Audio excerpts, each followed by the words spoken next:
geração, já estamos no ritmo da campanha do Mutirão. E a gente está contando com a sua doação para poder nos ajudar nessa campanha.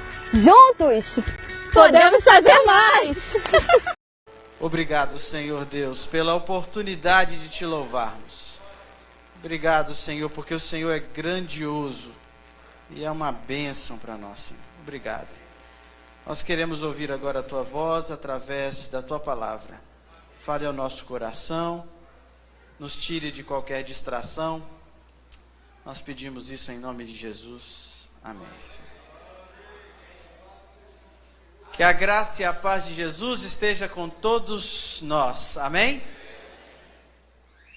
Durante essa semana, a equipe do Mutirão de Natal desafiou as equipes a escrever o livro de Marcos, o Evangelho de Marcos. Eu estava com uma mensagem em mente para pregar para vocês. Mas eu falei, a igreja inteira leu o livro de Marcos, a igreja inteira escreveu o livro de Marcos. Essa é a melhor hora para a gente falar sobre Marcos. Está todo mundo inteirado sobre Marcos. Especialistas, talvez só de um trecho, mas estão especialistas daquele trecho do Evangelho de Marcos. Então a minha mensagem de hoje é baseada no Evangelho de Marcos. Eu queria falar um pouquinho para vocês algumas características, algumas lições que a gente pode extrair desse Evangelho. É lógico que quando a gente vai falar do Evangelho inteiro, a gente vai dar algumas pinceladas, né? Não dá para a gente poder ser específico. Cada evangelho tem particularidades, apresenta algumas peculiaridades da vida de Jesus. Por isso a gente tem 4. Conta a mesma história, fala do mesmo Jesus, mas do ponto de vista de quem escreveu. E o Evangelho de Marcos é um evangelho diferente. Ele é pequenininho, como vocês perceberam. Para alguns pareceu muito grande, mas ele é o menor dos 4.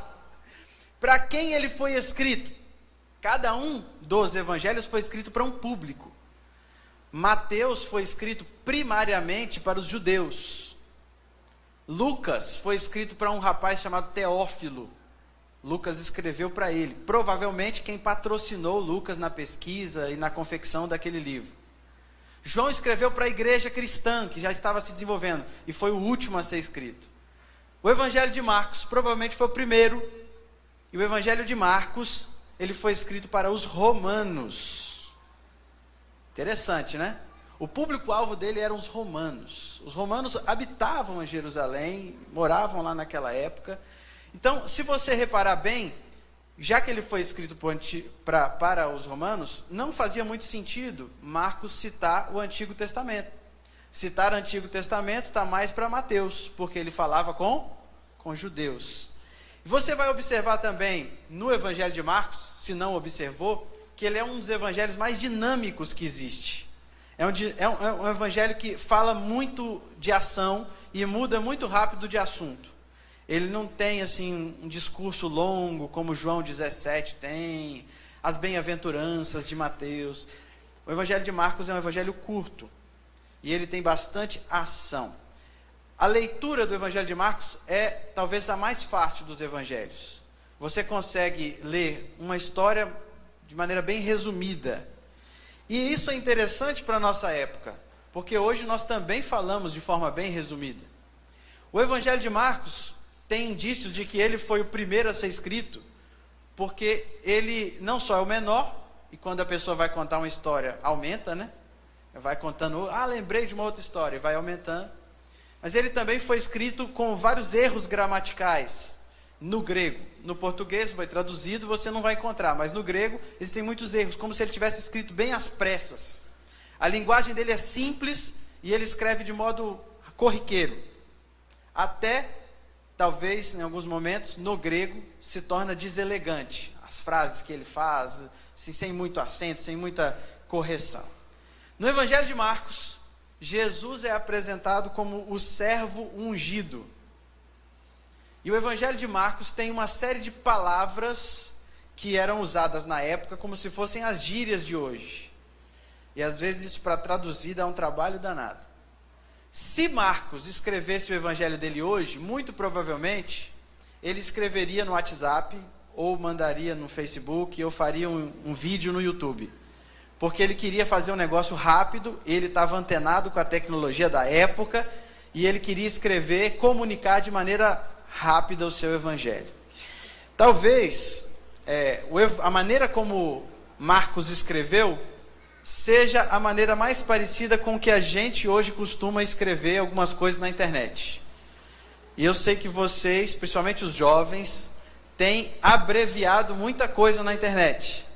Antigamente a gente falava vossa mercê, depois vós mercê, depois você, e agora VC, né? E tem algumas outras siglas interessantes usadas na internet. Olha só, isso aqui significa rir demais, rir muito alto. Essa outra aqui, ROX, essa eu nunca usei. É tipo um negócio assim, esse negócio é muito legal, muito bacana. Tá detonando.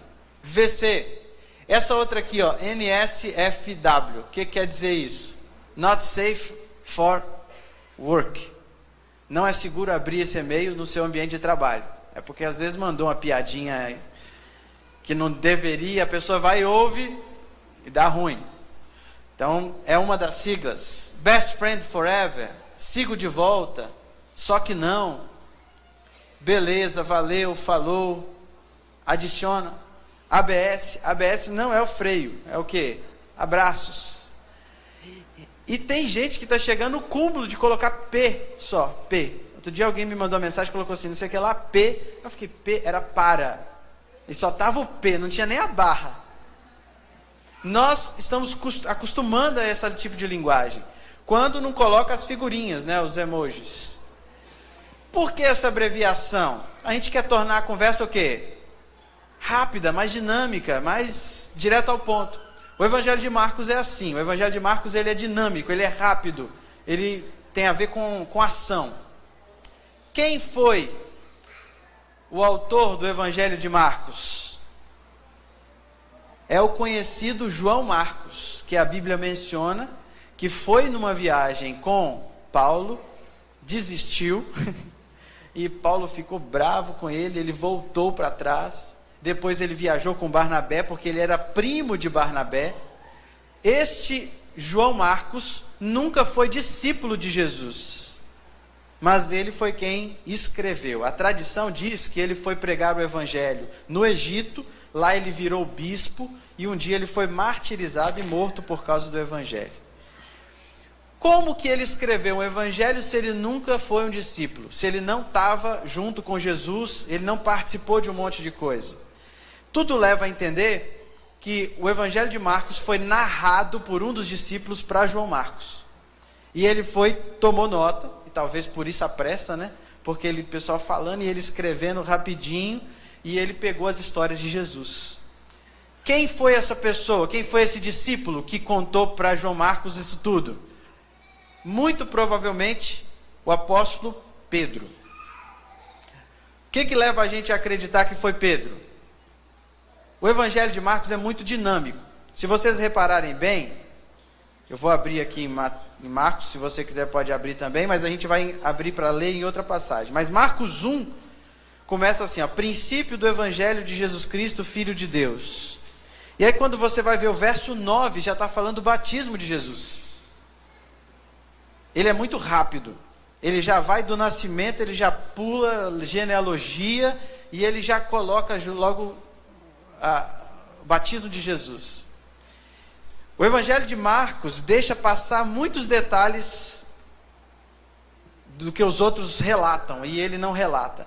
Agora, ele destaca algumas coisas. No início do capítulo 1, no verso 16, ele fala de Pedro, e apresenta Pedro, como se fosse assim, aqui estava Pedro. Quando está terminando o Evangelho, lá em Marcos 16, 7, tem o cuidado de citar de novo Pedro, como as mulheres que encontraram Jesus depois da ressurreição, vai avisar Pedro. Pedro é citado 2 vezes, como se estivesse dando indícios de que Pedro era o personagem do livro. Por outro lado, Pedro não é mencionado no Evangelho de Marcos com muitos bons olhos. São contadas as faltas dele, os vacilos deles, os aspectos negativos de Pedro são mencionados em Marcos. E quando os outros evangelhos elogiam Pedro, Marcos não elogia. É como se Pedro tivesse contado para Marcos a história e falou assim, eu sou apenas um servo, um instrumento de Deus. E aí ele não conta as vezes que ele tinha sido exaltado por Jesus, valorizado, elogiado. Ele só destaca as suas falhas. Um outro ponto interessante, Marcos explica alguns costumes judaicos. E Pedro era um dos discípulos mais preocupados com os costumes judaicos. Então, essas e outros indícios, nos levam a crer que, apesar de ter sido Marcos quem registrou, foi Pedro quem contou a história, porque Pedro ele era testemunha ocular das histórias ali contadas. Quando esse evangelho foi escrito? Provavelmente depois de 20 ou 40 anos da ressurreição de Jesus, por volta do ano 55 até o ano 70. Como eu falei, ele é o menor dos evangelhos, provavelmente o primeiro que foi escrito. E ele representa, para vocês terem uma ideia, 2/3 da extensão de Mateus. Mateus é muito maior. E ao contrário de Mateus, Marcos não se preocupa com discursos. Jesus falou muita coisa. Marcos não se preocupa com o que Jesus falou. Ele se preocupa com o que Jesus fez. O enfoque de Marcos é mostrar um Jesus atuante. Um Jesus que pegava firme no trabalho. Um Jesus que não estava preocupado em ensinar muito, não. Era fazer, botar a mão na massa. E se a gente pensar que o público dele eram os romanos, faz todo sentido. Porque os romanos eram assim. Os romanos gostavam de ação. Os soldados romanos, então, amavam esse tipo de coisa, de poder, de autoridade, de ação. E ele escreve exaltando esse Jesus que era assim. Jesus fazia, Jesus acontecia. O Evangelho de Marcos registra só 4 parábolas. Apenas 4 parábolas. Mateus tem um monte de parábolas. E ele relata a vida de Jesus na ordem cronológica. Não relata por tópicos, como acontece em outros evangelhos, principalmente Mateus. Agora que a gente entendeu um pouquinho, algumas características, eu queria falar para vocês algumas diferenças do evangelho de Marcos. Aqui começa falando de João Batista, no capítulo 1. E ele fala de João Batista como sabendo exatamente qual era a sua função. E aí conta que Jesus foi se batizar. E João Batista foi lá. Depois, em apenas 2 curtos versos, 12 e 13, já fala a respeito da tentação de Jesus. Está vendo como ele é rapidinho? O que outro evangelho ia contar, subiu na montanha, tentou fazer isso, faz pedra e pão. Ele resumiu em 2 versinhos. Ele, direto ao ponto, contou qual era o acontecimento. E aí ele já muda de foco e começa a mostrar Jesus chamando os discípulos. Depois Jesus começa a realizar milagres. Muito rapidamente a narrativa vai pulando, cheia de ação, cheia de drama, pulando de um episódio para outro e mostrando um monte de milagres, um monte de acontecimentos que Jesus fez. Como eu mencionei, ele não tem muita analogia, não tem muito discurso, e ele relata 18 milagres no Evangelho. Esses 18 milagres são especiais. São milagres onde o poder de Deus é mencionado com muita força, onde a autoridade de Deus está presente, e 1/3 do Evangelho é dedicado para contar esses milagres. Então Marcos queria mesmo dar ênfase num Jesus que fazia muito, que tinha poder, que tinha autoridade. Outro aspecto interessante, uma curiosidade a respeito do livro de Marcos, é a palavra logo. Ela aparece um monte de vezes. Só no capítulo 1, 42 vezes. E você pode conferir aí no verso 10 que começa, logo ao sair da água. Aí no verso 12 fala, e logo o Espírito. E aí vai, 18, 20, 21, 23, 28. Tem um monte de palavras, mostrando assim, o dinamismo. E logo ele saiu daqui, e logo ele foi para lá, e logo ele saiu para cá, e foi assim. O Cristo, que o Evangelho de Marcos apresenta, é um Deus poderoso contra os espíritos do mal, contra enfermidades, contra a natureza. E Marcos não apresenta um Jesus que cumpriu as profecias, porque os romanos não tinham interesse, não conheciam muito bem as profecias.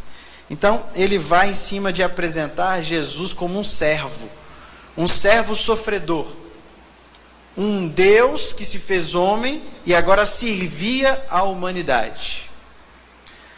Uma coisa interessante do Evangelho de Marcos: todos os evangelhos apresentam Jesus no anonimato, depois o ministério de Jesus, a popularidade de Jesus e depois a rejeição de Jesus, as pessoas tentando matar. Marcos, ele começa já apresentando o complô para tirar a vida de Jesus. Logo nos primeiros capítulos já começa a mostrar que ele estava enfrentando oposição, já tinha gente querendo ir contra, porque Marcos tinha o interesse de mostrar que Jesus começou a sofrer desde o início. Ele era um servo sofredor. Marcos organiza o seu evangelho em 3 ciclos. Quais são esses 3 ciclos? Do capítulo 1, verso 1, até o 8, verso 29, quem copiou até isso aí está sabendo bem, ele apresenta quem Jesus é. As pessoas perguntavam muito: quem é Jesus? Quem é Jesus? É o Messias que a gente está esperando? É um profeta? É um novo rabi? E a gente não pode esquecer que naquela época existia uma expectativa pelo Messias que viria com um caráter político. E quando as pessoas começaram a enxergar esse Messias e começaram a associar a política, Jesus falou assim: eu não vou me identificar. Então, do capítulo 1 até o capítulo 8, verso 29, a gente vê Jesus pedindo silêncio, pedindo para não contar, pedindo para não espalhar, porque ele não queria ser confundido. Jesus se identificou como Messias só do capítulo 8, verso 29 para frente. Em João, a gente vê que ele se identifica como Messias para os samaritanos. Mas para os judeus, ele tinha um cuidado de não misturar as coisas, para que eles não levantassem uma revolta política que não era o interesse dele naquela ocasião.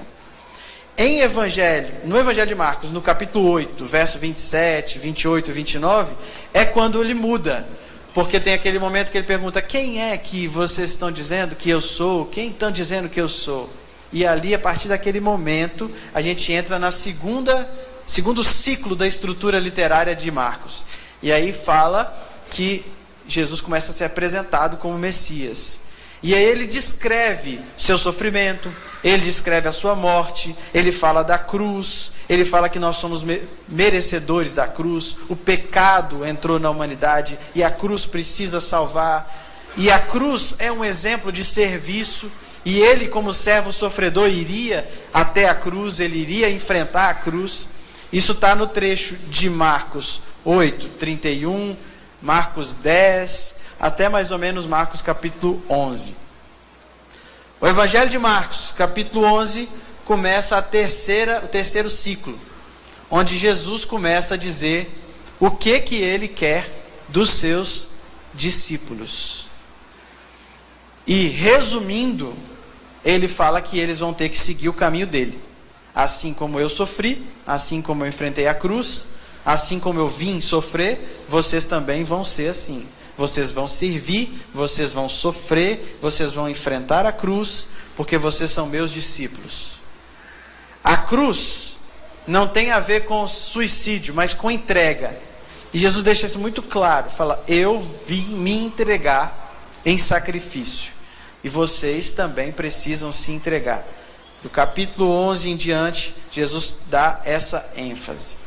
Agora eu queria entrar um pouco mais no Evangelho de Marcos, lendo com vocês algumas histórias. Vamos abrir Marcos capítulo 4, verso 35. E eu quero aproveitar que vocês estão encontrando para fazer uma nota de gratidão. Essa mensagem não foi escrita por mim. Pastor Vinícius, que é o pastor do Espaço Novo Tempo, ele fez uma série de Mateus, Marcos, Lucas e João. E a gente sempre troca mensagem, eu mando mensagem para ele manda para mim, e ele me mostrou e eu falei, eu posso usar essa? Ele falou, autorizou, e nós estamos refletindo a respeito do Evangelho de Marcos. Marcos capítulo 4, verso 35, tem uma história de Jesus acalmando a tempestade. Na sequência, vem uma mensagem a respeito de expulsão de demônio. Depois vem uma história de cura de uma mulher. E depois, ressurreição da filha de Jairo. A gente vai ler esse ciclo, alguns versos desse ciclo, tá bom? Vamos acompanhando, a gente vai começar no 35. Olha só, naquele dia, sendo já tarde, disse-lhes Jesus, passemos para outra margem. Eles estavam despedindo a multidão, levaram como estava no barco, e outros barcos seguiam os discípulos. Ora, levantou-se um grande temporal de vento, as ondas se arremessavam contra o barco, de modo que o mesmo já estava enchesse de água. Jesus estava na polpa dormindo sobre o travesseiro. Eles o despertaram e lhe disseram, Mestre, não te importa que pereçamos? E ele, despertando, repreendeu o vento e disse ao mar, acalma-te, emudece. O vento se aquietou e fez-se grande bonança. Então, lhes disse, por que sois assim tímidos? Como é que não tendes fé? Vamos para o capítulo 5, verso 1. Entrementes chegaram à outra margem do mar, a terra dos Gerazenos. E ao desembarcar, logo veio dos sepulcros ao seu encontro um homem possesso de espírito imundo. O verso 5 fala assim, andava sempre de dia e de noite, clamando por entre os sepulcros e pelos montes, ferindo-se com pedras. Verso 9, perguntou-lhe, qual é o teu nome? E respondeu ele, Legião é o meu nome, porque somos muitos. E eles pediram a Jesus que fossem levados, fossem mandados para uma manada de porcos, é o que diz o verso 11. Jesus permitiu, o verso 13, então saindo os espíritos imundos, entraram nos porcos, e a manada, que era cerca de 2.000, precipitou-se de despenhadeiro abaixo para dentro do mar, onde se afogaram. Verso 16. Os que haviam presenciado os fatos, contaram-lhe o que acontecera ao endemoniado acerca dos porcos. E entraram a rogar-lhe que se retirasse da terra deles. E ao entrar Jesus no barco, suplicava-lhe o que for endemoniado, que o deixasse ficar com ele. Jesus, porém, não lhe permitiu, mas ordenou, vai para a tua casa, para os teus, e anuncia tudo o que o Senhor te fez, como teve compaixão de ti. E então ele foi e começou a proclamar em Decápolis tudo o que lhe fizera, e todos se admiravam. Verso 22, passa para outra história. Eis que se chegou a ele um dos principais da sinagoga, chamado o quê? Jairo. E vendo, prostrou-se a seus pés, e insistentemente suplicou, minha filhinha está à morte. E Jesus falou assim, eu vou com você. E começou a andar, mas no meio da multidão, verso 25, aconteceu que certa mulher que havia 12 anos vinha sofrendo de uma hemorragia, muito padecera à mão de vários médicos, tendo despendido tudo quanto possuía, sem contudo nada aproveitar, antes, pelo contrário, indo a pior, tendo ouvido a fama de Jesus, vindo por trás dele, por entre a multidão, tocou-lhe a veste. Verso 30, Jesus, reconhecendo imediatamente que dele saíra poder, virando-se no meio da multidão, perguntou, quem me tocou nas vestes? Verso 33, então a mulher, atemorizada e tremendo, côncia que nela se operara, veio, prostrou-se diante dele e declarou-lhe toda a verdade. E ele lhe disse, filha, tua fé te salvou, vai-te em paz, fica livre do teu mal. Nesse instante, chegaram pessoas contando para Jairo que a sua filha tinha morrido. E o verso 36, Jesus, sem acudir a tais palavras, disse ao chefe da sinagoga, não temas, crê somente. Verso 39, ao entrar na casa de Jairo, Jesus disse, por que estáis em alvoroço e chorais? A criança não está morta, mas dorme. Verso 41, tomando-a pela mão, disse, Talitá cumi, que quer dizer, menina, eu te mando, levanta-te. Imediatamente a menina se levantou, pôs-se a andar, pois tinha 12 anos. Então ficaram todos sobremaneira admirados. Mas Jesus ordenou-lhes expressamente que ninguém o soubesse e mandou que dessem de comer a menina. Viu que Jesus pediu silêncio aqui? Está no verso 8, antes do 8, né? Aqui Jesus queria que não divulgasse muito o negócio. Essa parte aqui, esse trecho que a gente leu todo aqui, faz parte da apresentação do primeiro ciclo. Quem é Jesus? E aqui a gente tem algumas histórias que mostram quem é Jesus. Esse evangelho ele vai pulando, contando um monte de histórias, evitando talvez ensinamentos, mas a gente extrai ensinamentos desses episódios que Jesus colocou aqui. Alguns milagres que foram mencionados propositalmente, porque Marcos queria destacar algumas coisas com respeito ao servo de Deus, com respeito a Jesus como sendo o sofredor. E o principal destaque que Marcos queria dar era que Jesus era um conquistador. Imagina isso para os romanos. Jesus é um conquistador. Jesus é poderoso demais. Jesus é vitorioso. Jesus é ultra, mega, é o melhor que você pode imaginar. Por isso, essas quatro histórias, elas falam de vitória. São 4 milagres que Jesus realizou e numa sequência mostra a derrota do inimigo. Mostra a vitória de Deus, a vitória da luz em meio às trevas. Primeira história da vitória sobre a natureza. Jesus sabia que a tempestade vinha? O que vocês acham? Jesus falou, gente, vamos atravessar de barco, vamos entrar no barco. Jesus sabia que tinha tempestade? Não precisava talvez nem da divindade dele, só de olhar o tempo, talvez ele já, vai vir uma chuva por aí. E por que Jesus fez com que os discípulos entrassem no barco? E mais, porque Jesus, sabendo que havia tempestade, pegou um travesseiro e foi dormir, sossegado. Jesus queria ensinar para os discípulos, queria ensinar para eles confiar em Deus. Jesus não dormia porque ele não estava nem aí para o que estava acontecendo. Jesus dormia porque ele confiava na vontade de quem? Do Pai. E Jesus queria ensinar para os discípulos. Muita gente pensa que as tempestades que a gente enfrenta na vida é porque a gente está desobedecendo a Deus. Pode ser. Foi o caso de Jonas. A tempestade veio porque ele estava desobedecendo a Deus. Mas às vezes as tempestades da vida vêm até nós quando a gente está o quê? Obedecendo a Deus. Os discípulos fizeram certinho o que Jesus mandou, entrar no barco e atravessar. E mesmo assim, obedecendo ao Senhor, eles enfrentaram o quê? Tempestade. Isso quer dizer que a gente pode enfrentar a tempestade, mesmo sendo obedientes a Jesus, mesmo buscando a palavra de Deus. E essa tempestade parece ter sido uma coisa poderosa. Porque se tem gente acostumado com tempestade em alto mar, é pescador. O pescador está lá o tempo todo. Então deve ter pegado uma tempestade, 2. Esses pescadores que eram experientes, ficaram com medo.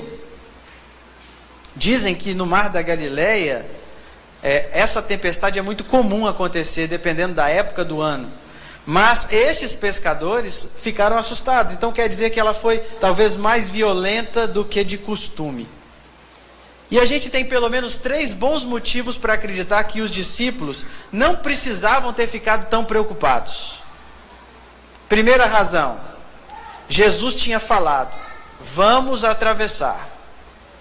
Se Jesus falou que ele ia atravessar, ou que eles iam atravessar, não tem o que impede Jesus. Amém. Se Jesus falou, vamos entrar no barco e vamos atravessar para o outro lado, eles iam atravessar. Não importa as dificuldades, iam atravessar.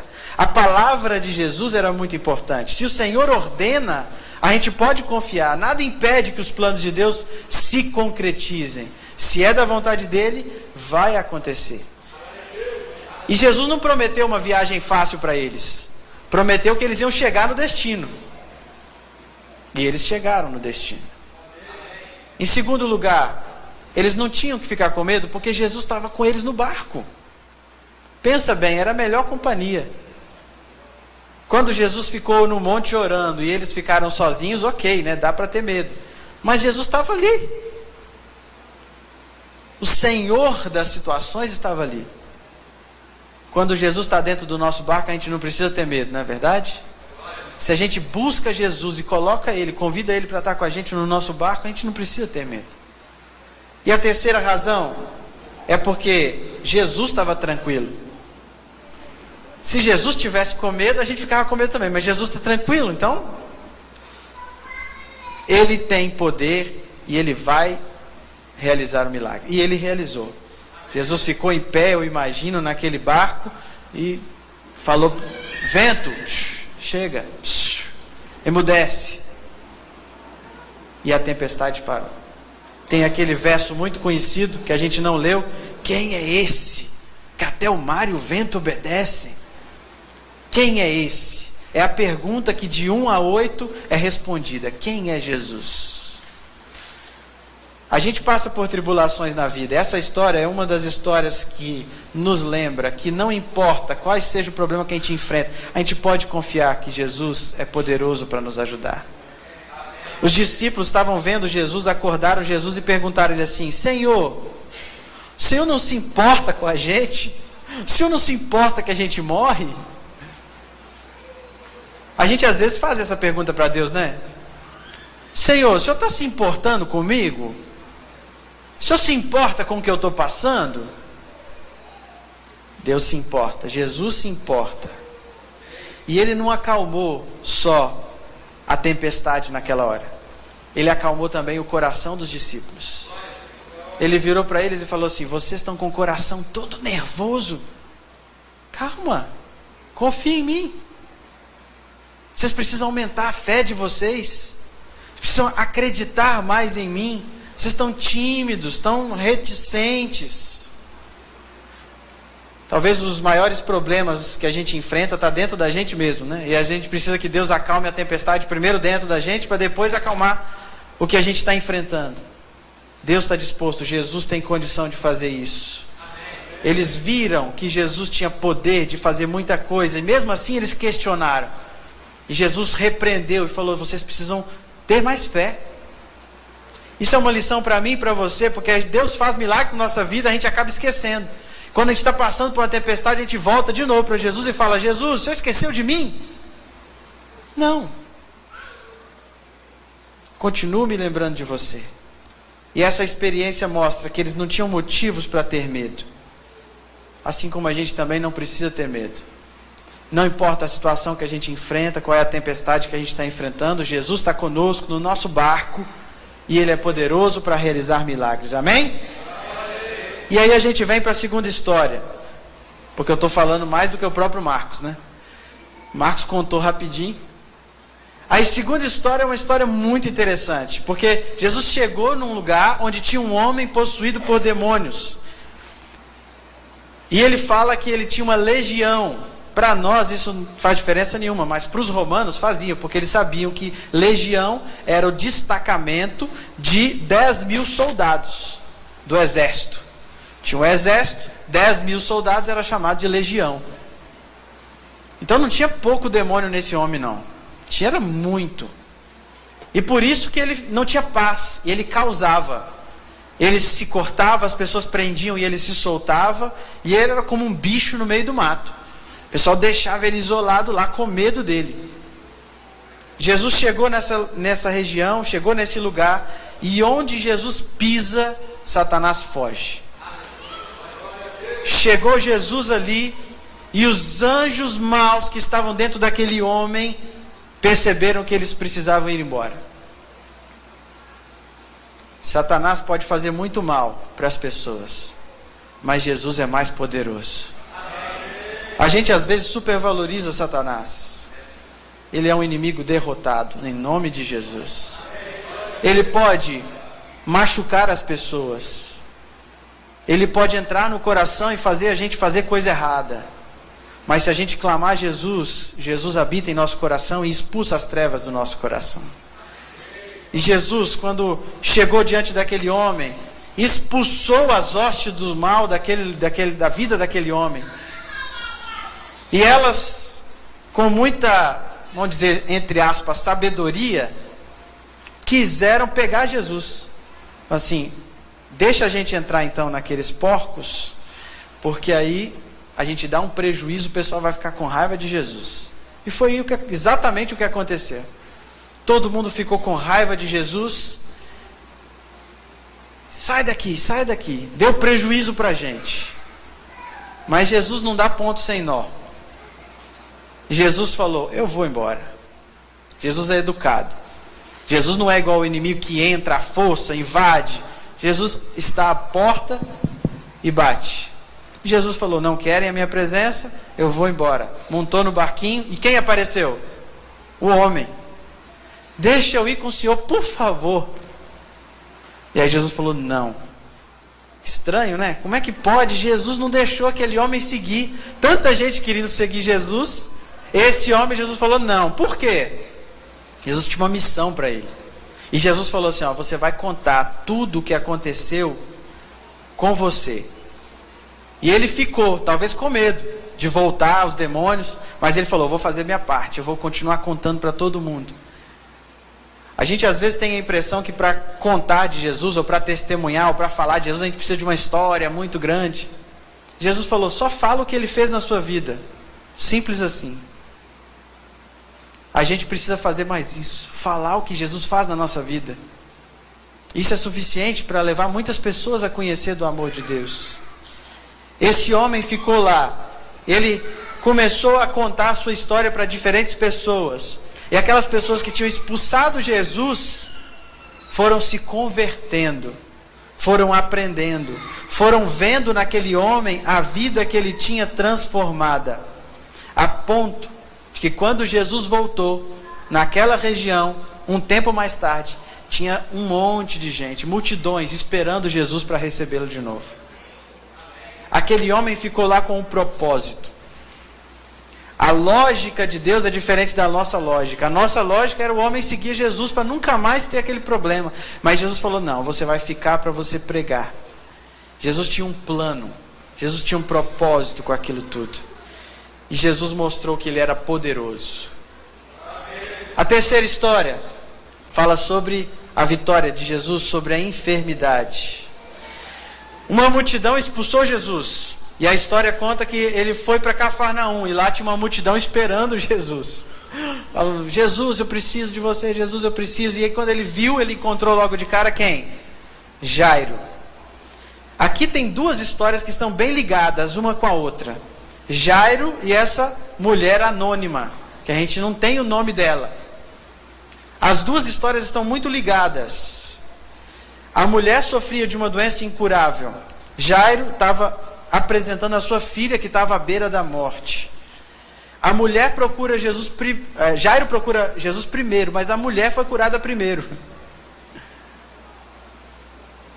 O contraste entre essas pessoas é muito interessante também. Jairo era um líder, era uma pessoa influente, era uma pessoa importante naquela sinagoga. Aquela mulher é anônima, não tem nome, não é citado o nome. E Jesus deu a mesma atenção para os dois, recebeu os dois e atendeu os dois. Jairo estava para perder uma filha que tinha 12 anos. Aquela mulher estava sofrendo de uma enfermidade há 12 anos. E eu fico imaginando como é que é. Numa casa estava nascendo um bebezinho e na outra casa uma pessoa descobrindo uma doença incurável. No mesmo período. E aquilo ali tudo se encontrou em Jesus. Uma vez que Jairo ocupava um cargo importante, ele era um homem de posses. Ele tinha muito dinheiro. E mesmo tendo todo o dinheiro do mundo, ele não conseguia curar sua filha. E a Bíblia diz que essa mulher anônima, ela estava falida, porque ela tinha gasto todos os seus recursos, todos os seus bens e não achava a cura. Tem algumas coisas interessantes entre essas duas histórias, mas o mais bonito é que os dois encontraram resposta em Jesus. A mulher sofria de uma hemorragia, e além do desconforto físico, ela também enfrentava um problema com a lei da época. ela estava cerimonialmente impura o tempo todo. Então a sua vida religiosa, a sua vida social era prejudicada. A mulher planejava chegar, encostar em Jesus e desaparecer. E aí Jesus vai, chama a atenção dela. Ela estava numa boa, encostou, senti que melhorou. Saiu, Jesus vai e faz ela dar um testemunho para todo mundo. Por que Jesus expôs essa mulher? Por que Jesus deixou essa mulher que queria ficar incógnita, queria ficar escondida, deixou ela pública? Por 2 motivos pelo menos. Primeiro, para o bem dela. Imagina vocês, essa mulher já estava há anos sofrendo, alheia à vida social, se sentindo pecadora, porque era associada a doença ao pecado. E para o bem dela, Jesus se vira para ela e não quer se apresentar só como um curandeiro. Ele fala, eu quero ser seu salvador, quero ser seu amigo. Jesus alcança essa mulher, olha nos olhos dela e dá para ela uma coisa muito maior do que só a cura física. Ele vira para ela e fala, filha.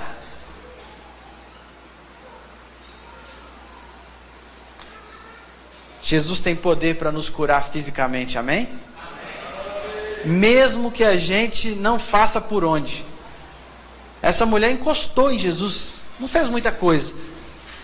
Ele curou. Agora tem um outro motivo porque Jesus contou e parou naquele momento e fez esse milagre e exaltou essa mulher. Porque ele queria mostrar para Jairo que ele estava no controle da situação. Porque Jairo estava acompanhando aquele comitê. E logo depois o que aconteceu? Chegaram para Jairo e falaram o quê? Pode largar a mão. Jesus não vai ter solução porque sua filha morreu. Jesus queria que ele tivesse experimentado um milagre, visto um milagre, para que a fé dele pudesse se manter acesa.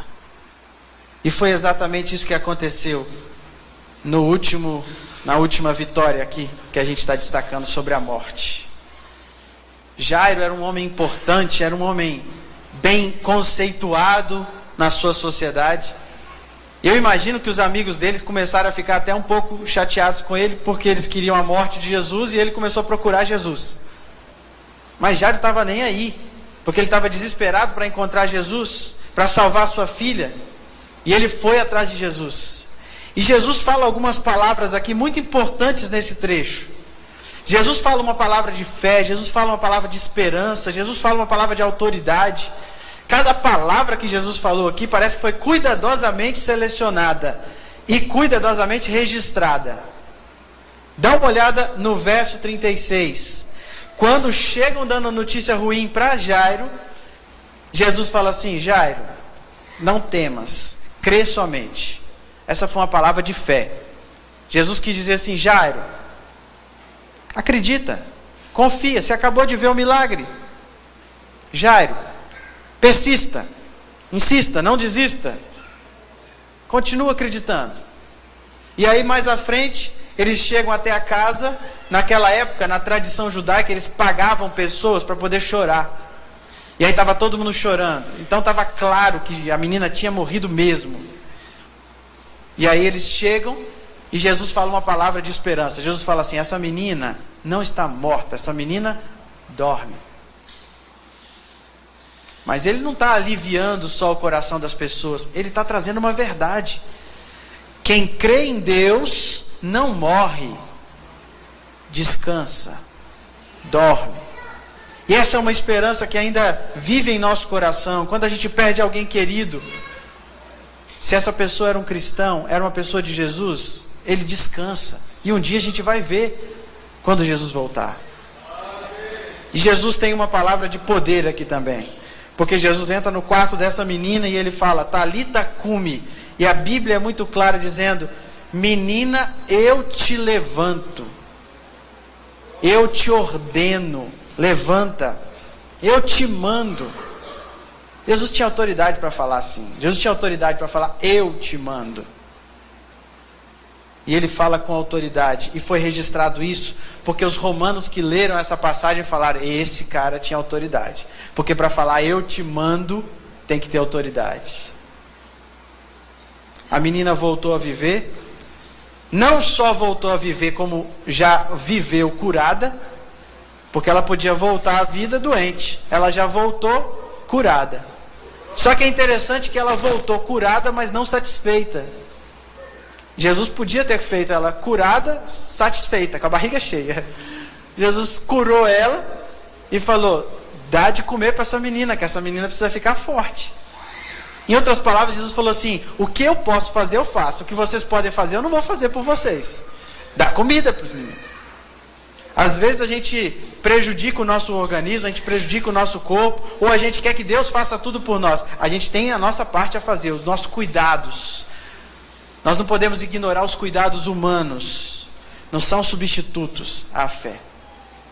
Encerrando, irmãos, o Evangelho de Marcos é um evangelho que mostra Jesus de uma maneira ativa, de uma maneira vibrante, como um servo de Deus, vitorioso sobre a natureza, vitorioso sobre os demônios, vitorioso sobre a enfermidade, sobre a morte. Isso não significa que sempre vai acontecer coisa boa com a gente, porque Jesus foi ao céu agora. Ele não está mais aqui o tempo todo curando todo mundo, mas ele deixou esse relato, essa história, para que a gente soubesse que existe lá no céu um Deus poderoso assim. Jesus é esse Deus poderoso para nos curar. É um Deus com autoridade. É um Deus que quer nos abençoar. Nessa manhã eu queria desafiar você a confiar em Jesus. Nós vamos cantar agora um hino que fala a respeito de fé, fala a respeito de vitória. A vitória que nós só alcançamos em Jesus. A vitória que só alcançamos tendo fé em Jesus. Se você aceita confiar mais em Jesus, se você aceita entregar a sua vida nas mãos desse Jesus poderoso, eu queria convidar você a cantar esse hino de todo o seu coração. Queria convidar você a essa semana buscar conhecer mais esse Jesus atuante, esse Jesus poderoso, que quer andar com você, que quer estar ao seu lado, que quer fazer a diferença na sua vida. Vamos cantar? Hino número 261. Fé é a vitória.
Sempre tem poder.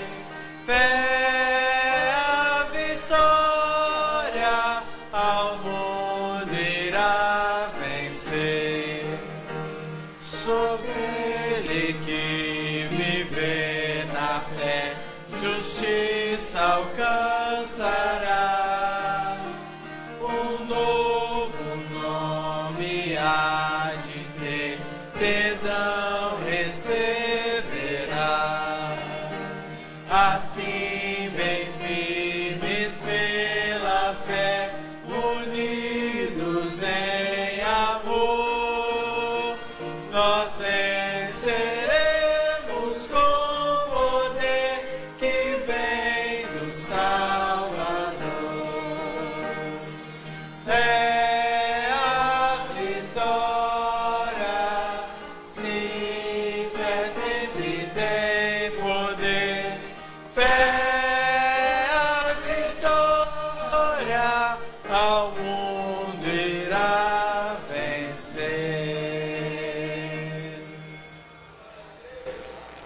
Querido Deus, nós te louvamos, Senhor, pela tua palavra, pela oportunidade que nós tivemos de nos unir como comunidade essa semana, escrevendo o Evangelho de Marcos. E obrigado, Senhor, pela oportunidade de refletir nessa manhã um pouco mais neste livro, que foi escrito com tanto carinho, com intenção de mostrar não só para os romanos, mas para a gente também, um Jesus atuante, poderoso, que serviu a humanidade e que está disposto a continuar servindo. Mais do que isso, Senhor, nós te agradecemos pela esperança que esse Evangelho nos traz, de um Deus atuante que vai colocar fim a este mundo de pecado. Nós pedimos ao Senhor que nos abençoe, nos faça vitoriosos, com a fé que o Senhor deseja que nós tenhamos, uma fé forte, para que a gente também tenha vitórias contra o mal, contra as tentações, contra as enfermidades. Faz-nos vitoriosos, Senhor. Aumente a nossa fé em Ti, através do nosso estudo, da nossa comunhão, e continue abençoando o nosso dia de sábado, que continue agradável, gostoso, que seja um dia de servir, seja um dia de descanso, seja um dia de estar entre família. Que o Senhor nos abençoe hoje, Senhor. Nós te agradecemos mais uma vez, em nome de Jesus. Amém, Senhor.